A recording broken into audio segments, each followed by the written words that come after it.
All right, let's take an in-depth look tonight at Dodi. We've been doing a series, well, there's only one so far, but it's going to be a series, of moments where we take the Devar Torah slot for a Friday night Shabbat service, an Erev Shabbat service, and we take a little while to immerse in one of the pieces of the liturgy as the Devar Torah. So this will be the Devar Torah for tonight. And of course, on Shabbat morning, tomorrow morning, you'll hear all about Parshat Bamidbar, which will be laid tomorrow morning. But let's just take a moment because the poetry of our liturgy is just exquisite. I mean, it's a Jewish version of if there were a group that got together every, Friday night to read a whole bunch of sonnets by Shakespeare, one after the next, with music too. The poetry is just extraordinary. So it can almost go by too quickly sometimes, I think, because we're so used to it, or if this is new to you, then even more reason, no time like the present to dive in. And I think it's nice to have an opportunity to really pause and just see what our liturgy is showing us through its gorgeous poetry. I think we really see in Dodi the way that our ancestors, through texts and through song, and through poetry, found a sense of uplift, a sense of healing, a sense of possibility through Shabbat, through texts from before their own time that they inherited, as we do now, through creating new spiritual expression, and through community and love. And if they did so in their challenging times, then so too, I think, can we. So the story of Dodi begins with the story of its author, Rabbi Shlomo, who was born around 1505 to a Sephardi family in Ottoman Salonika, or modern-day Thessaloniki in Greece. Now, what happened just before 1505 that might have really impacted Sephardi Jews? Yes, exactly. The expulsion of the Jews from Spain and Portugal. The little biographical detail that he was born to a Sephardi family in 1505 in the Ottoman Empire in Salonika, it's like if someone were born to Polish Jewish immigrants in New York City in 1955. What does that mean? Right? That one sentence, it means they were Holocaust survivors. And for the era of the expulsion of the Jews from Spain, that's what the story was of this family. Ultimately, when he was about 30, this great mystic moved to the land of Israel, to the Galilee, to the town of Tzfat, which had become a really powerful, rich, bustling center of Kabbalah, of Jewish mysticism in the 1500s. All sorts of things. We had a class earlier this year on Leonard Cohen's song where he sings, "There's a crack in everything, that's how the light gets in." All that imagery, the whole mystical tradition that comes out of, that's part of 1500s Galilee and Tzfat and its world of Kabbalah, of Jewish mysticism. Brief aside, as I was preparing for this Devar Torah, I kept thinking about an episode that Bruce Springsteen did of the show VH1 Storytellers. Stay with me, you'll see where this is going. He on that show, each artist would do a concert and explain the story behind each 25. He's getting to the line, "So you're scared and you're thinking that maybe we aren't that young anymore." And he says, this is now in the 2000s, so a long time later. He says, "I can't believe I wrote that line when I was only in my 20s. We're not that young anymore." But it was just after Vietnam. None of us were that young anymore. And so when we think about Jewish mysticism and Kabbalah in Tzfat and in the Galilee in the 1500s, I suggest we think of it, to paraphrase Springsteen, as it was just after the expulsion of the Jews from Spain. None of us were that young anymore. People were desperate to find a sense of renewal, a sense of purpose, a sense of, are we just living our lives in vain? What are we doing here? Or is there some opportunity to get to a better place, to do something that can get us to a better place, to take part in getting us to a better place? Is there some chance for healing, for hope, for renewal within and without?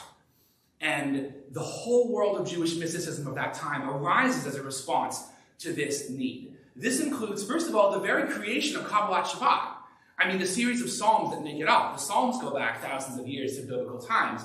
But the very idea of having Kabbalat Shabbat, of preceding the formal prayer service proper with Baruch Hu and the Shema and the Amizah and everything, preceding it with songs of joy and gratitude, with the mystical feeling of the joy and the gratitude, the emotion, That was all invented by the Kabbalists of 1500 Sivan.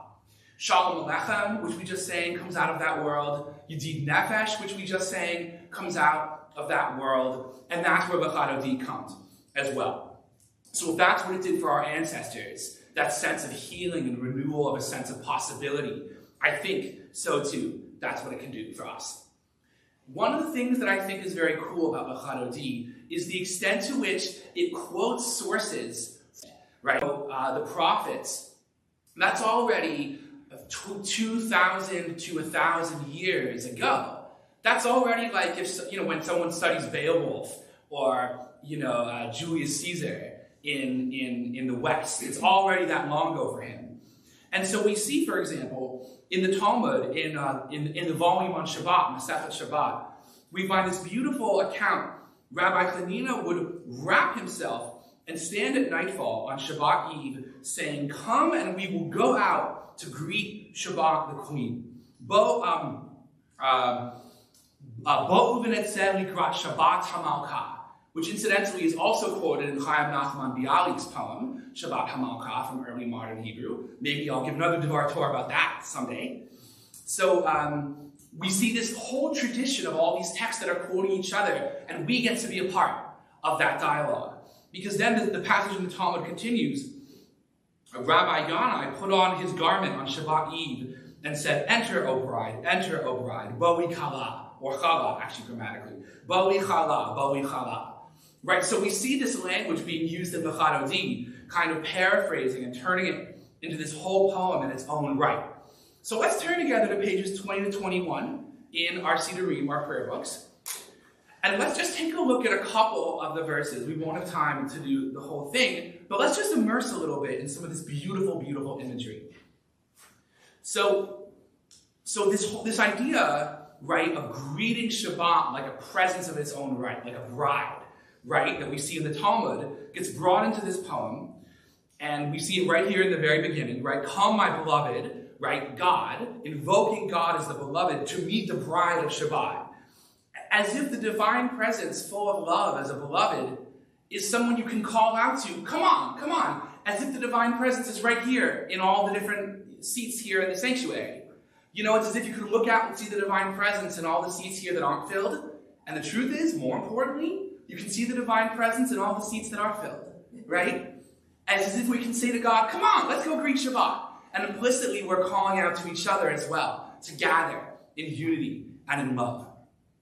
So then we see here in the first verse, right, Shamor v'zachor b'dibor echad, keep and remember as one act of speech. Most literally, this is invoking the fact that when the 10 Commandments are given, the first time in the book of Shemot, the book of Exodus, it's later in the Torah, for the next generation that grows up in the wilderness, Moses switches Zachor, remember, to Shamor, keep. This is perhaps implicitly anticipating that maybe someone in the next generation would say, remember Shabbat? Yeah, I remembered it. Then I moved on, and played some Xbox or whatever. Right? Well, it's not just remembering, it's also keeping. Right? Doing something active, and here we are together doing something active, full of joy, full of love, full of singing, full of presence, right?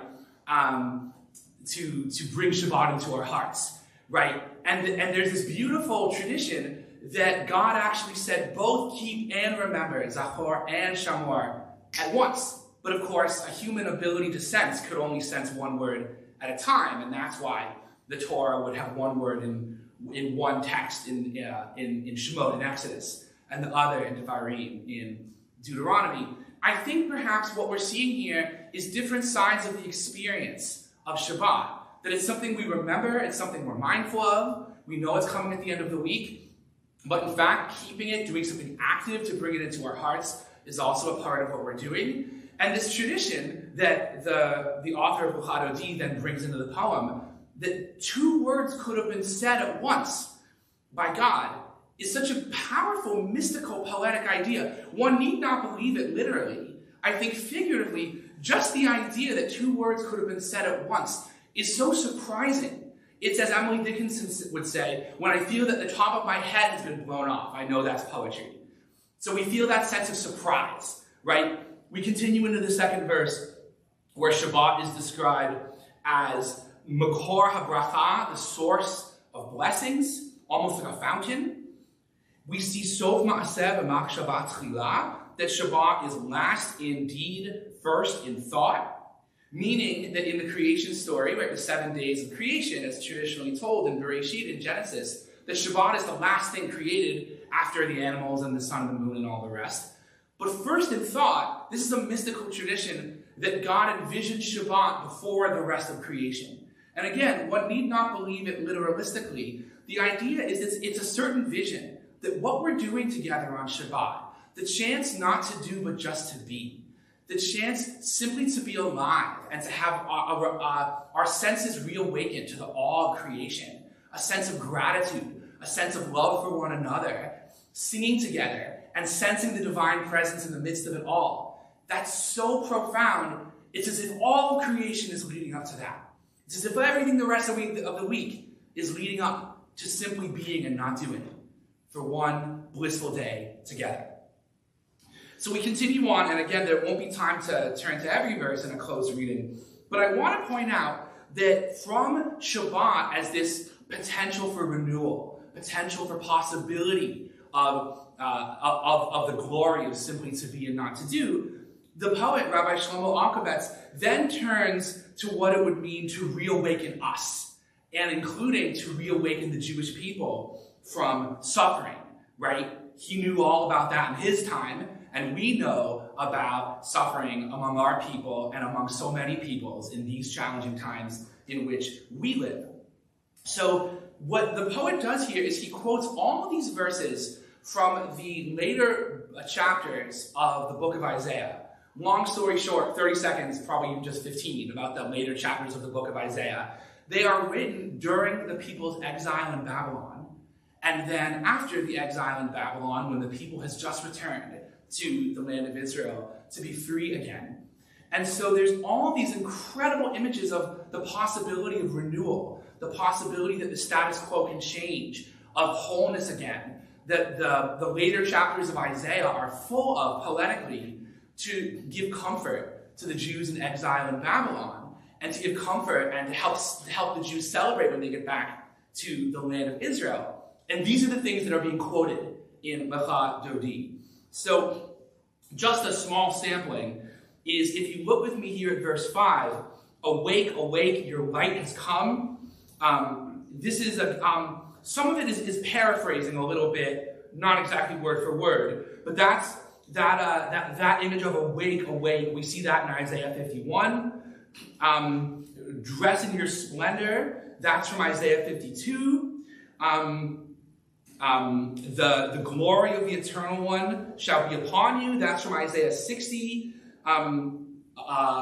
Awaken and shake off the dust and arise, that's from Isaiah 52. So these are all these images that originally in the Bible and the prophets are meant for the Jews in exile in Babylon and shortly thereafter. And Rabbi Shlomo Alkabetz, the poet, says, you know what? He was talking about us. These chapters in the Bible that are by Isaiah, he's talking about us. This applies to our lives. And this sense of possibility that we can awaken, this is about us.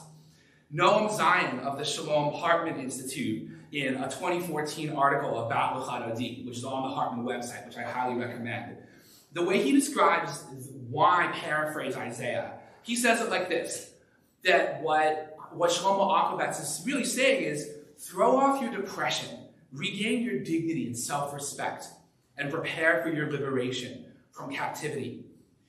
Change our clothes and change our mood as Shabbat approaches and we emerge from the alienation and dusty reality of weekday existence. That's what the poet is doing. He's reminding us that the status quo can change.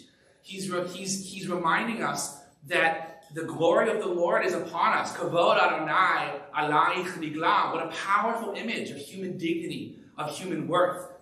He's reminding us that no matter what is challenging, and there are things that are so challenging, it's never all there is in life. It's never the whole story of what can be. It's never the whole story of what already is. And it certainly is never the whole story of who we are. And the poetry is awakening us to that sense of the glory that's within us, even right now, amid hard times. and the fact that things can yet change, the sense of possibility, and the fact that we can do something to make a better world come. The Rav Soloveitchik, the great mid-20th century Jewish philosopher of New York and Boston, talks about the idea that this is part of why we envision the sense of partnership in the idea of Shabbat as a bride. That partnership also means that there's an active role that we have to play as partners. That we can do things to bring Shabbat into our lives, to bring healing into our lives, and I would then extend it to say that we can do things to also bring to fruition the other teachings of the prophets about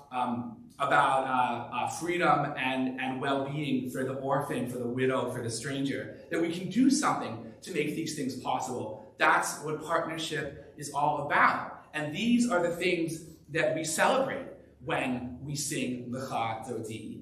So again, for Rabbi Shlomo Alkabetz, all these different sources he's interweaving from Isaiah, from the Talmud, are already as old for him as Beowulf or Caesar would be for us.